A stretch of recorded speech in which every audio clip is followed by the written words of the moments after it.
అందరికీ నమస్కారం. నా పేరు రమ. నీవే ప్రాణం చివరి భాగం. సిటీ అవుట్స్కర్ట్స్ అండర్ గ్రౌండ్లో ఉన్న ఇంట్లో తన రూమ్లో ఉన్న వెట్రిమారన్ గారు కొడుకు దగ్గర నుండి వచ్చే కాల్ కోసం అర్ధరాత్రి వరకు చూసి ముందు విసిగిపోయిన తర్వాత ఎందుకో భయంగా అనిపించి కొడుకు చుట్టూ కాపలా కోసం పెట్టిన మనుషులకు కాల్ చేశారు. అతని మనుషులకు ఎన్నిసార్లు కాల్ చేసినా ఒక్కరూ కూడా రెస్పాండ్ అవ్వకపోవడంతో ఆయన భయం తారాస్థాయికి చేరుకుంది. ఒకవేళ తన కోసం తన బిడ్డను ఏమైనా పోలీసులు పట్టుకున్నారేమో అన్న ఆలోచన కూడా అతన్ని ఊపిరి తీసుకొనివ్వలేదు. దాంతో టైం కూడా చూడకుండా పోలీస్ డిపార్ట్మెంట్లో తనకి అమ్ముడుపోయిన ఒక పోలీస్కి కాల్ చేశారు కంగారు పడుతూ. కానీ అది అర్ధరాత్రి కావడంతో అతను కూడా తన కాల్ లిఫ్ట్ చేయకపోవడంతో అక్కడే ఉన్న తన మనుషులను కొందరిని పిలిచి ఒక పని అప్పగించి తొందరగా ఆ పని చేయమని ఆర్డర్ వేసి పంపించి మళ్ళీ కొడుకు మొబైల్కు కాల్ ట్రై చేస్తూనే ఉన్నారు. ఆ రాత్రి గడిచి మరుసటి రోజు అయినా సరే సమయాన్ని తానున్న పరిస్థితిని మరచి అలుపు అన్నదే లేకుండా కొడుకు మొబైల్కి ట్రై చేస్తూనే మధ్యలో తన మనుషులకి కాల్ చేస్తున్న వెట్రిమారన్ గారు కళ్ళల్లో కన్నీళ్లు సంద్రమై పొంగుతూనే ఉన్నాయి. ఇంతలో ఆయనకి రాని అలుపు మొబైల్కి రావడంతో ఆ ఫోన్ స్విచ్ ఆఫ్ అయిపోయింది. దాంతో ఈ ప్రపంచంలోకి వచ్చిన ఆయన కంగారుగా తన గది నుండి బయటకు వచ్చి అక్కడ కాపలా ఉన్న తన మనిషి దగ్గర నుండి విసురుగా మొబైల్ లాక్కొని వెంటనే సిటీలో నా కొడుకు ఉండే ఇంటికి వెళ్ళి వాడు ఏమయ్యాడో తెలుసుకోండి అని అక్కడ కాపలా ఉన్న వాళ్ళలో సగం పైగా ఉన్న తన మనుషులను అక్కడ నుండి కొడుకు కోసం పంపించి వెతుకులాట మొదలు పెట్టించారు. అతుల్య విల్లా. ఉదయాన్నే మేల్కొన్న అతుల్య కళ్ళు నిలుపుకుంటూ తాను ఎక్కడుందో చూసుకోగానే అందమైన చిరునవ్వు ఆమె పెదాల సొంతమైంది. అదే చిరునవ్వుతో శక్తికి ఇష్టమైన పర్పుల్ కలర్ అనార్కలి డ్రెస్ తీసుకొని వెళ్ళి ఫ్రెష్ అయ్యి రెడీ అయ్యి శక్తి దగ్గరకు వెళ్ళింది. అప్పటికే నిద్రలేచి ఫ్రెష్ అయ్యి ఏదో కాల్లో బిజీగా ఉన్న శక్తి అడుగుల చప్పుడికి డోర్ వైపు చూసేసరికి తన ఫేవరెట్ డ్రెస్లో ముద్దుగా ఉన్న అతుల్యను చూసి మర్చిపోతూ కళ్ళతోని ఆమెను దగ్గరకు రమ్మని సైగ చేసి అవతల వైపు మాట్లాడుతున్న మాటలను శ్రద్ధగానే వింటూ ఉన్నాడు.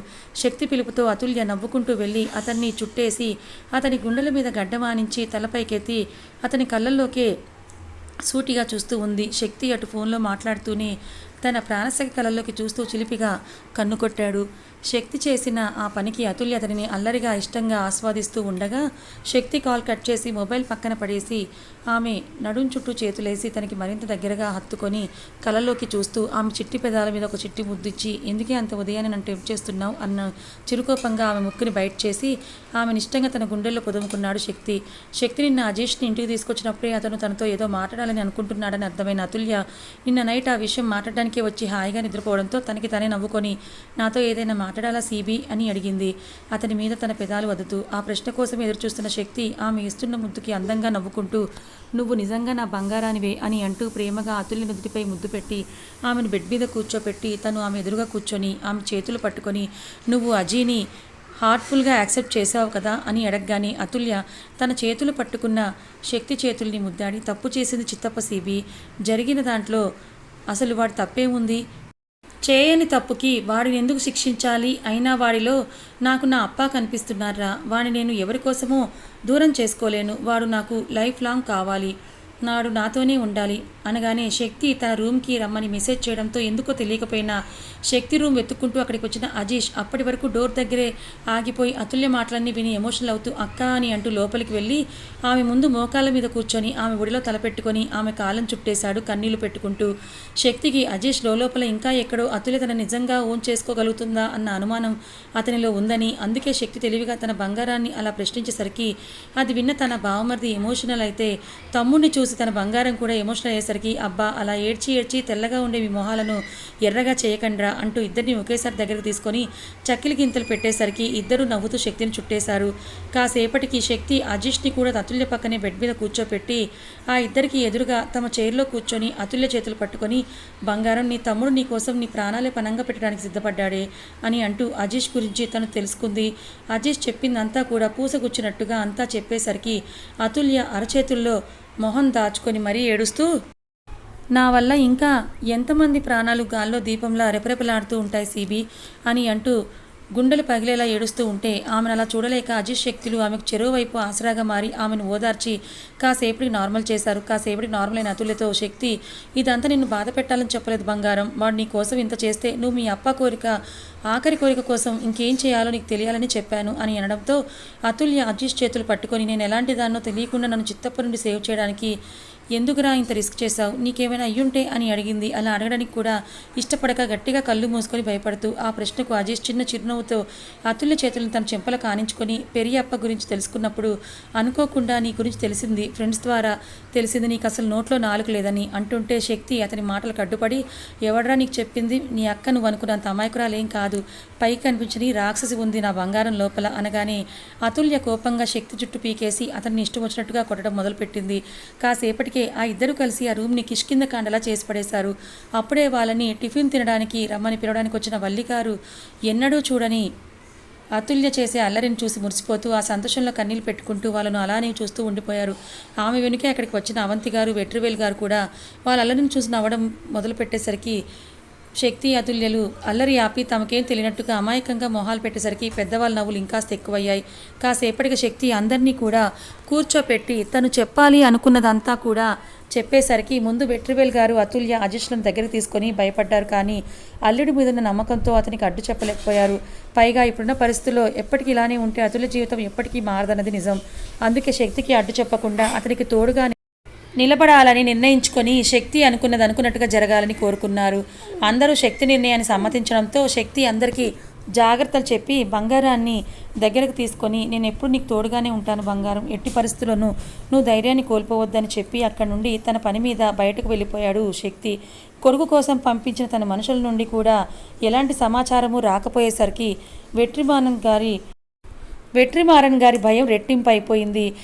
కొన్నాళ్ళ క్రితం ఉన్నట్టుండి కొడుకు తనతో మాట్లాడడం మానేసి ఇంటికి రావడం మానేయడంతో కొడుకు కోపానికి కారణం తెలియకపోయినా కొడుకంటే ఉన్న అపారమైన ప్రేమతో అతను బయట ఉంటే శత్రువుల నుండి అంటే తనంటే పడని వాటి నుండి పోలీసుల నుండి కాపాడుకోవడం కష్టమని తనే అండర్ గ్రౌండ్లోకి వెళ్ళిపోయి కొడుక్కి ఆ ఇల్లు వదిలేశారు. అజేష్ మాత్రం తండ్రి ఉత్తరీత్యా ఒక డాక్టర్ అయినప్పటికీ డబ్బు కోసం అతను చేస్తున్న నీచమైన పనులు తెలిసి పైగా అతుల్యను చంపడానికి ప్లాన్ చేస్తున్నారని కూడా తెలుసుకొని అతనికి వ్యతిరేకంగా సాక్ష్యాలు సంపాదించడానికి మాత్రం వెట్రిమారన్ గారి ఆ ఇల్లు వదిలి వెళ్ళిపోయాక అప్పుడప్పుడు ఆ ఇంటికి వెళ్ళేవాడు. బయట ఎంత విలన్ తెలివితేటలు ఉపయోగించినా కొడుకు తన నిజస్వరూపం తెలిసి తనని అసహించుకుంటున్నాడని తెలియని ఆయన కొడుకు చదువుకు రీత్యా బయట తిరుగుతూ సరిగా ఇంటికి రావడం లేదు, అప్పుడప్పుడు వస్తున్నాడని సరిపెట్టుకున్నారు.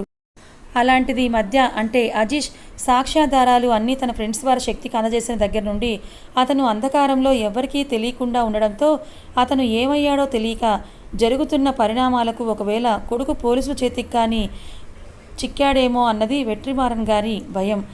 ఆ భయంతోనే ఇక తన వాళ్ళను నమ్ముకొని ప్రయోజనం లేదనుకొని వెంటనే అక్కడి నుండి తన ఇంటికి స్టార్ట్ అయ్యారు. తన దగ్గర మిగిలిన 6 మనుషులతో లోపల కట్టిపడేసిన 2 పోలీసులను తీసుకొని కాసేపు తన ఇంటికి చేరుకున్న వెట్రిమారన్ గారికి ఇంట్లో ఎవరు ఉన్నట్టు అనిపిస్తూ ఉంటే ముందు తన మనుషులిద్దరిని లోపలికి పంపించారు చూసి రమ్మని. ఎంతసేపటికి వాళ్ళు తిరిగి రాకపోవడంతో మరో 2 పంపించారు. వాళ్ళు కూడా రాకపోవడంతో ఇక చేసేదేం లేక ఆ మిగిలిన 2 తమ దగ్గరున్న పోలీసులను జాగ్రత్తగా తీసుకొని లోపలికి నడవమని చెప్పి చేతిలో గన్తో చుట్టూ చూస్తూ వాళ్ళ వెనుకే ముందుకు కదిలారు. లోపలికి వెళ్ళేసరికి ఆయన ఊహించినట్టే శక్తి కొంతమంది పోలీస్ ఫోర్స్తో అక్కడ ఉండడంతో అప్పటి వరకు కంగారు వెట్రిమారన్ గారు కోపంతో ఊగిపోతూ తన దగ్గరున్న పోలీసులకు గురిపెట్టి నా కొడుకుని నాకు అప్పగించకపోతే మీ వాళ్ళు ప్రాణాలు గాల్లో కలిపేయడం నాకు నిమిషాల పని, వాడిని ఎక్కడ పెట్టినా వెంటనే తీసుకొచ్చి నాకు అప్పగించు అనగానే శక్తి గట్టిగా నవ్వడం మొదలుపెట్టాడు. శక్తి నవ్వు చూసిన వెట్రిమారన్ గారికి మరింత కోపం పెరిగిపోవడంతో నీ ప్రియురాలి చుట్టూ ఇప్పటికీ నా మనుషులు ఉన్నారన్న సంగతి మర్చిపోకు ఏసీపీ, నేను తలుచుకుంటే ఇప్పటికిప్పుడే దాని ప్రాణాలు గాల్లో కలిసిపోయేలా చేయగలను అనగానే శక్తి అదే చిరునవ్వు ఆహా అవునా, ఏది ఒకసారి ట్రై చేయి చూస్తాను అనడంతో వెట్రిమారన్ గారు వెంటనే తన మొబైల్తో అతుల్య చుట్టూ ఉన్న తన మనుషులకు కాల్ చేశారు. ఎన్నిసార్లు చేసినా ఒక్కరు కూడా లిఫ్ట్ చేయకపోవడంతో శక్తిని అనుమానంగా చూస్తూ ఉంటే శక్తి సర్కాస్టిక్గా నవ్వుతూ ఇక్కడున్న ఈ 6 తప్ప నీ వాళ్ళందరూ నా వాళ్ళతో 4-5 రౌండ్ల కోటింగ్ తీసుకొని కుయ్యో మొర్రో అంటూ జైల్లో ఊచలెక్క పెడుతున్నారు చిన్నమామ అని అన్నాడు. ఆ మాటకు వెట్రిమారన్ గారికి గట్టి షాకే తగిలింది. ఇన్నాళ్ళు తను ఒక చీకటి ప్రపంచానికి మారన్ పేరుతో అధిపతి అన్న విషయం బయట ప్రపంచానికి తెలియకుండా సమాజంలో చాలా తెలివిగా మంచి మనిషి సమాజ సేవకుడు అన్న ముసుగులో చలామణి అవుతున్న తనని కొన్ని నెలల క్రితం గట్టి టార్గెట్ చేసి అతి తక్కువ సమయంలోనే తన పుట్టు పూర్వత్రాలు అన్నీ తెలుసుకొని తనకొకడు ఈ విధంగా చెక్ పెడతాడని ఎప్పుడూ ఊహించలేదు. ఆయన క్రిమినల్ మైండ్ ఆస్తి కోసం డబ్బు కోసం కన తల్లిదండ్రులను తోడబుట్టిన వాళ్ళకంటే ఎక్కువగా ప్రేమను పంచిన అక్కను పెద్దమ్మ పెదనాన్నలను అనంతలోకాలకు పంపించేసిన ఏమీ తెలియని అమాయకుడిలా డాక్టర్ అయ్యి సమాజంలో ఒక గొప్ప డాక్టర్గా పేరు తెచ్చుకొని తన చీకటి ప్రపంచంలో మాత్రం జనానికి ప్రమాదకరమైన డ్రగ్స్ కొత్త వైరస్లు తయారు చేసి బయట దేశాలకు అమ్ముతూ దాని విరుగుడు అయిన దగ్గరే పెట్టుకొని గవర్నమెంట్ ఎదుట మాత్రం పెద్ద ఉత్తముడిలా నాటకమాడుతూ అప్పటికప్పుడు విరుగుడు కనిపెట్టినట్టుగా ఆస్కార్ లెవెల్లోకి యాక్ట్ నా జీవితం అంతా సంఘసేవకే అంకితమన్న రేంజ్లో జీవించి డాక్టరేట్ కూడా తెచ్చుకున్న ఉత్తమ నటుడు ఆయన. అలాంటి ఆయన్ని గవర్నమెంట్ పోలీసులు సిబిఐ సిబిసిఐడి వాళ్ళే పట్టుకోలేక చేతులు ఎత్తేస్తే శక్తి ఇంత తేలిక దాన్ని పట్టుకోవడమే కాదు ఈ రోజు తనకు కనీసం తప్పించుకునే అవకాశం కూడా లేకపోవడంతో ఆయన ఆ షాక్ నుండి తేరుకోవడానికి చాలా సమయం పట్టింది. ఆ గ్యాప్లోని శక్తి టీం మారన్ మనుషులను అక్కడ నుండి వాళ్ళ కంట్రోల్లోకి తీసుకొని వాళ్ళ దగ్గరున్న 2 పోలీసులను కూడా వెంటనే హాస్పిటల్కి తరలించారు. ఆ మరుక్షణమే వెట్రిమారన్ గారికి ఒక చైర్కి కట్టేసి ఆయనకి ఏవేవో వైర్స్ సెట్ చేసి అందరూ అక్కడి నుండి వెళ్ళిపోయారు. ఇంకా శక్తి ఇచ్చిన షాక్ల వల్ల ఈ లోకల లేని వెట్రిమారన్ గారిని చూసి నవ్వుకుంటూ సెంధిల్కి కాల్ చేసి అతుల్య అజీష్లను అక్కడికి తీసుకొని రమ్మని చెప్పాడు శక్తి. ఆ కాల్ రిసీవ్ చేసుకున్న సెంధిల్ క్షణాల్లోనే అతుల్యని అజీష్ని తీసుకొని శక్తి ఉన్న ప్లేస్కు చేరుకున్నాడు. అప్పటికే శక్తి తన చేతిలో ఉన్న రిమోట్లోని ఒక బటన్ని ప్రెస్ చేయడంతో మారన్కి సెట్ షాక్ ట్రీట్మెంట్కి సెట్ చేసిన ఎక్విప్మెంట్ వల్ల తగిలిన కరెంట్ షాక్ వల్ల ఆయన ఉన్న షాక్ నుండి తేరుకొని అంటూ గట్టిగా అరిచాడు. సరిగ్గా అప్పుడే ఇంట్లోకి ఎంటర్ అయిన సజీష్ తండ్రి ఆత్రనాదాలు వినలేక గట్టిగా కళ్ళు మూసుకొని ఉన్న చోటునే ఆగిపోయాడు. తండ్రి ఎంత చెడ్డవాడైనా ఒక బిడ్డగా ఇలాంటి విషయంలో తన తమ్ముడి మానసిక పరిస్థితి ఎలా ఉంటుందో అర్థం చేసుకున్న అతుల్య అజీష్ని దగ్గరికి తీసుకొని అతని వెను నిమురుతూ అజీష్కు ప్రాబ్లంగా ఉంటే నువ్వు ఇక్కడ నుంచి వెళ్ళిపోదువు, డోంట్ ఫీల్ ప్యానిక్ అనడంతో అజీష్ తనని తను కంట్రోల్ చేసుకొని లేదక్క ఇంతైనా కన్న తండ్రి కదా, పైగా ఒక్కడినే అని చాలా గారాబంగా పెంచారు నాన్న, కానీ ఆయన చేసే చెత్త పనులకు మా అమ్మ అడ్డు వస్తుందని చిన్నతనంలోనే నాకు తల్లి ప్రేమను దూరం చేశారు. అమ్మని ఎంత కిరాతకంగా చంపారో తెలిసాక ఆయన్ని ఊరికే వదిలిపెట్టకూడదని ఆ క్షణమే నేను నిర్ణయించుకున్నాను. అయినా ఇలాంటి వాళ్ళు ఇంకా బ్రతికి ఉంటే అది ఈ భూమికి కూడా భారమే కానీ ఎలాంటి ఉపయోగం లేదు. నువ్వన్నది నిజమే, ఆయన అరుపులు నాలో భయాన్ని పుట్టిస్తున్నాయి. కానీ ఆయన ప్రాణాలు వదిలేస్తేనే ఎంతోమంది ప్రాణాలు నిలబడతాయి అని గుండెను రాయి చేసుకొని అజీష్ ఆ మాటలు అంటూ ఉంటే సెంధిల్ అతులిల వెనుక అడుగు పెట్టాడు అజీష్. అప్పటి వరకు శక్తి ఇస్తున్న షాక్ ట్రీట్మెంట్కి సగం చచ్చి కొడుకు ఎలా ఉన్నాడో అన్న భయం బెంగతో కొట్టుమిట్టాడుతున్న మారన్ ప్రాణం అతుల్యతో ఇంట్లోకి వస్తున్న కొడుకుని చూసి పోయిన ప్రాణం తిరిగి వచ్చినంత సంతోషంగా అనిపిస్తుంటే కష్టంగా మాటలు కూడగట్టుకొని అజీ ఆర్ యూ ఓకే నాన్న అని అడిగారు ఆప్యాయంగా. తండ్రి ఎంత చెడ్డవాడైనా ఏనాడు తనకి తండ్రి ప్రేమలో లోటు లేకుండా పెంచిన ఆయన్ని అలా చూడలేక వెంటనే చైర్లో కట్టేసి ఉన్న ఆయన ఒక్కసారిగా గట్టిగా హక్ చేసుకొని ఐ మిస్ యూ అప్ప, but you don't deserve this world అని చెప్పేసి వెంటనే అక్కడి నుండి బయటకు వెళ్ళిపోయాడు. ఆల్రెడీ తను ఆ పరిస్థితిని అంచనా వేయగలిగాడు కాబట్టి వెళ్తూ అతుల్య శక్తులను హక్ చేసుకొని ఆ ఇద్దరికి మనస్ఫూర్తిగా బాయ్ చెప్పి వెంటనే అక్కడి నుండి బయటకు వచ్చేసి అప్పటికే తను బుక్ చేసుకున్న క్యాబ్ రావడంతో డైరెక్ట్గా ఎయిర్పోర్ట్కి చేరుకొని ఫార్మాలిటీస్ అన్నీ క్లియర్ చేసుకొని స్వీడన్ వెళ్ళే ఫ్లైట్ కోసం వెయిట్ చేస్తూ ఆ అనౌన్స్మెంట్ కోసం వెయిట్ చేస్తున్నాడు అజీష్. అక్కడ కొడుకు మాటలు చేతులు వింతగా తోస్తుంటే అతుల్య శక్తులను హక్ చేసుకొని మాట్లాడడం చూసిన మారన్ బ్రెయిన్ ఫ్రీజ్ అయిపోయింది. అసలు ఏం జరుగుతుందో అర్థం కాక ఆయన ఇంకా కన్ఫ్యూజింగ్గా అలాగే ఆ స్టేట్లోనే ఉండగానే శక్తి మళ్ళీ తన చేతిలో ఉన్న రిమోట్ బటన్ ప్రెస్ చేయడంతో ఆ కరెంట్ షాక్కి గిలిగిలా కొట్టుకుంటూ షాకింగ్ స్టేజ్కి వెళ్ళిపోయి ఈసారి ఇచ్చిన షాక్కి కదలలేదు ఆయనలో కదలిక లేకపోవడంతో విషయం అర్థమైన శక్తి అతుల్య చేపట్టుకొని దగ్గరకు తీసుకొని ఎన్నో ప్రాణాలను బలి తీసుకున్న ఈ మారన్ ప్రాణం 4-5 కరెంట్ షాక్స్కి గాల్లో కలిసిపోయింది. ఏ డబ్బు కోసమైతే ఆయన అన్ని ప్రాణాలను పనంగా పెట్టారో ఈరోజు ఆ డబ్బు ఆయన్ని కాపాడలేకపోయింది. ₹1 కూడా ఆయనతో తీసుకెళ్ళలేకపోతున్నాడు. అయిపోయింది, ఇంతటితో ఈ మారన్ చాప్టర్ క్లోజ్ అని ఊహించి ఉండాడు. ఈయన ప్రాణం ఇంత తేలిగ్గా ఇలా గాల్లో కలిసిపోతుందని అంటూ మారన్ కళ్ళవైపు చూస్తున్న అతుల్యను చూస్తూ ఏమైంది బంగారం, ఎందుకు అలా చూస్తున్నావు అని అడిగాడు.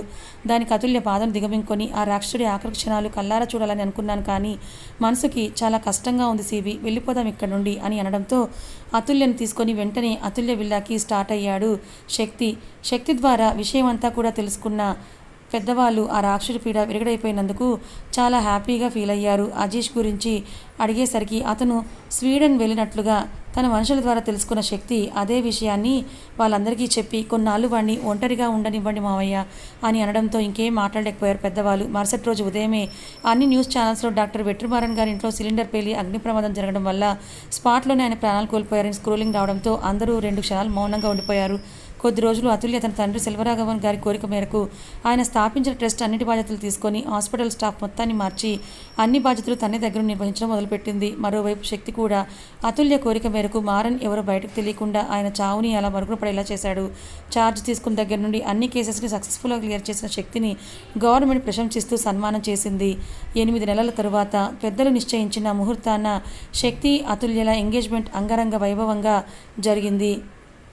ఎంగేజ్మెంట్ అయ్యాక అందరూ అతుల్య వాళ్ళ విల్లాలోనే స్టే చేయడంతో అతుల్య డ్రెస్ చేంజ్ చేసుకొని వెంటనే శక్తి రూమ్లోకి వెళ్ళేసరికి అతను ఏదో కేసుకి సంబంధించి కాల్లో బిజీగా ఉండడంతో వెంటనే వెళ్ళి అతుల్య శక్తిని వెనుక నుండి గట్టిగా హక్ చేసుకుంది.